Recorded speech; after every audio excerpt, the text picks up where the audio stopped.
Welcome to exam बे। सो इस video में हम पढ़ेंगे ह्यूमन डेवलपमेंट इंडेक्स के बारे में और इसे समझेंगे कि ये क्या चीज़ है।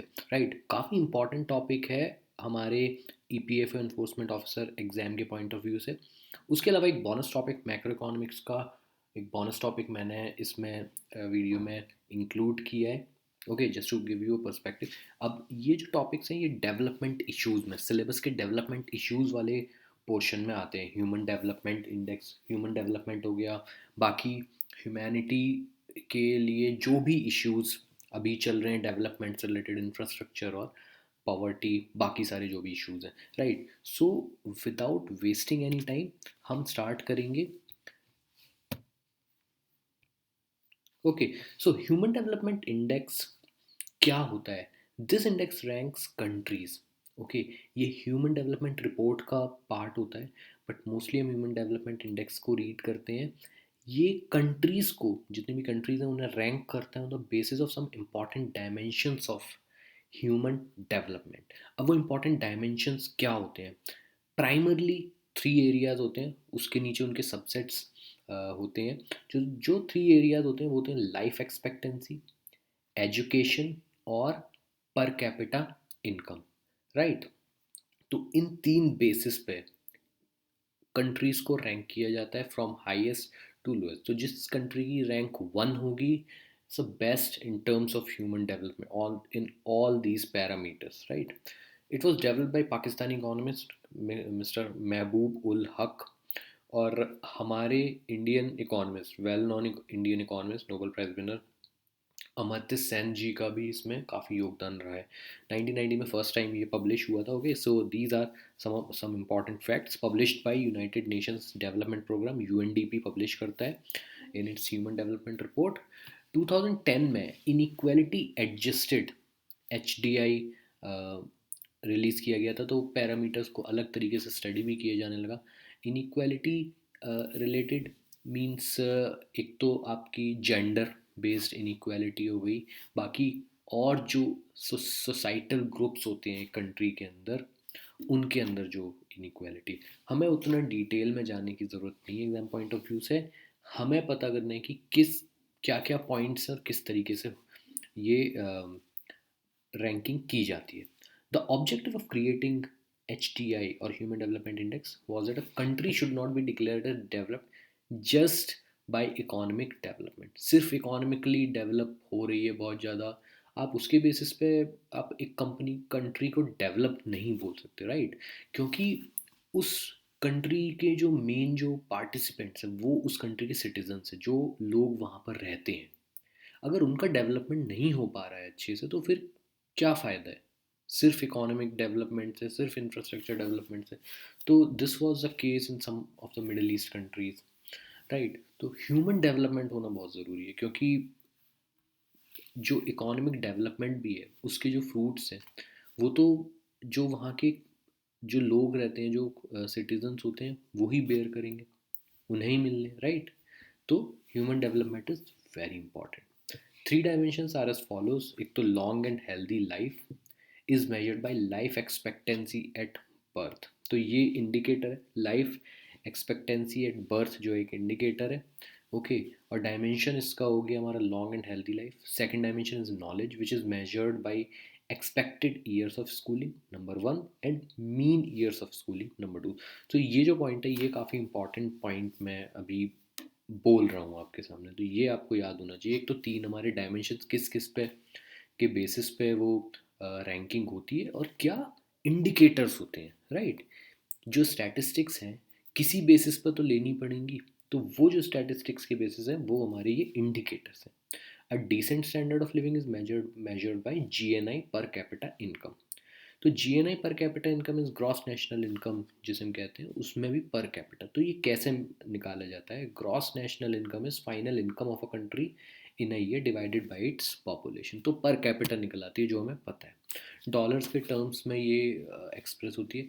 तो GNI को पहले एक तरीके से देखा जाए तो GNP ग्रॉस नेशनल प्रोडक्ट भी बोला जाता था। ठीक है, हमने national income of a country में पढ़ा है GDP GNP वगैरह, तो अब इसे GNI भी बोला जाने लगा है।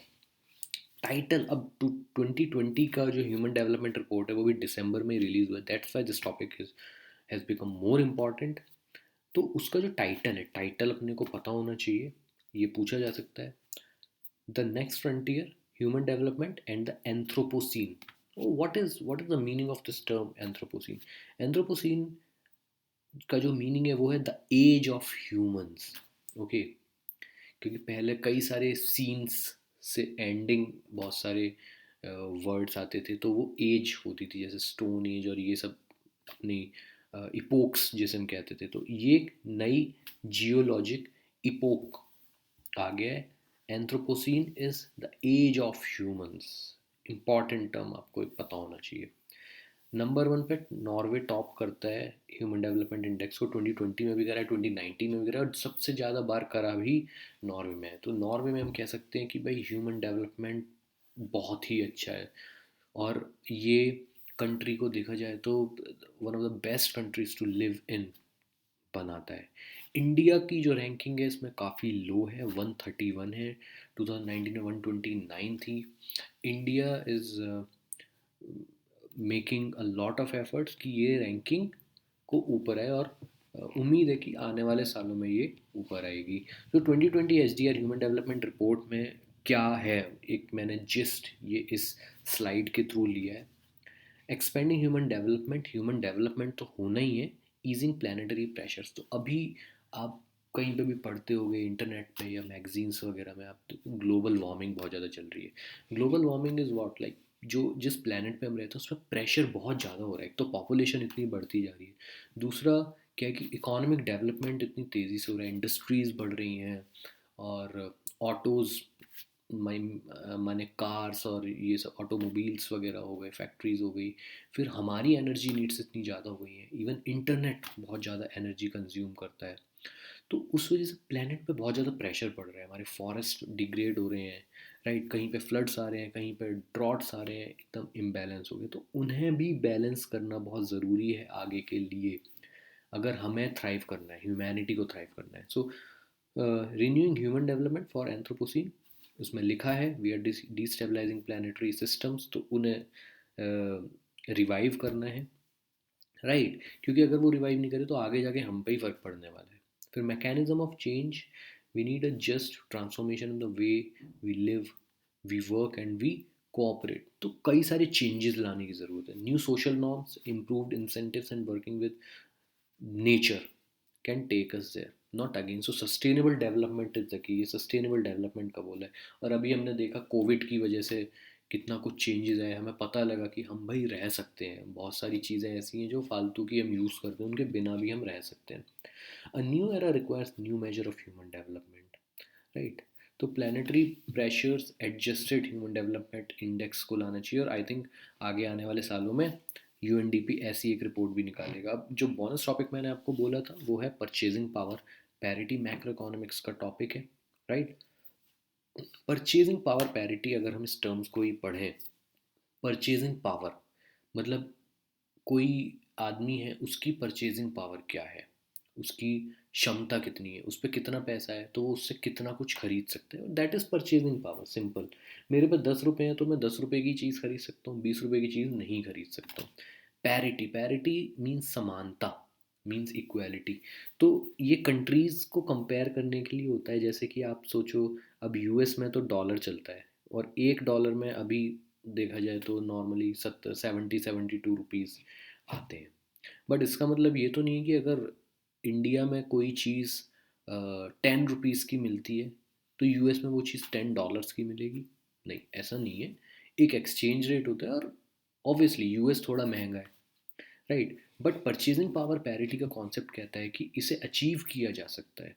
परचेजिंग पावर पैरिटी को अगर हम एक्सचेंज रेट्स जो है कंट्रीज़ के इस तरीके से एडजस्ट करें कि इंडिया में एक प्रोडक्ट की जो कॉस्ट है वही यूएस में आए, परचेजिंग पावर पैरिटी आने के बाद। सपोज करिए कि इंडिया में कोई शर्ट है वो 1400 रुपये की है, 1400 की, तो it should cost $20 in USA, अगर हम एक्सचेंज रेट ले रहे हैं 70 रुपीज़ का, तो 20 into 70 is 1400. That is called purchasing power parities. Okay, so P is use to compare income level, GDP. तो इससे क्या होता है, एक हमें एक कॉमन प्लेटफॉर्म मिल जाता है, राइट. तो उससे हम जीडीपी को कंपेयर कर सकते हैं, और रैंकिंग होती है इसके हिसाब से भी कंट्रीज़ की, परचेजिंग पावर पैरिटी के हिसाब से. इंडिया उसमें टॉप 10 में ही आता है. तो purchasing power parity takes into account a basket of goods. तो बहुत सारे जो हमारी नीड के जो गुड्स होते हैं, अलग अलग चीज़ों से, जैसे पेट्रोलियम में आ गया, और बहुत सारी चीज़ें खाने पीने की चीज़ें, उसको एक बास्केट ऑफ गुड्स को लेकर ये चलता है. ओके, सो गाइज, इस वीडियो में हमने दो इम्पॉर्टेंट टॉपिक्स डिस्कस करे हैं, और एमसीक्यूज आने की उम्मीद है इन टॉपिक्स पे से. हमें नहीं छोड़ने हैं ऐसे टॉपिक. तो अभी जो वीडियोस आ रही हैं, जो मैं टॉपिक्स डिस्कस कर रहा हूँ इन वीडियोस में, इनके कंपेंडियम बना के एग्जाम से पहले रिलीज़ किया जाएगा, जिससे कि आप लोगों को बिल्कुल प्रॉब्लम ना हो. तो जो लोग बुक परचेज करेंगे, उनके पास ऑब्वियसली एक कोड होगा उस कंपेंडियम का, एंड आई थिंक उनको बहुत ईजली और आराम से वो कंपेंडियम मिलेगा. बाकी जो लोग हैं, उनको भी उसका भी एक तरीका निकाला जाएगा उस कंपेंडियम को डाउनलोड करने का. सो अभी के लिए इतना ही गाइस. Thank you.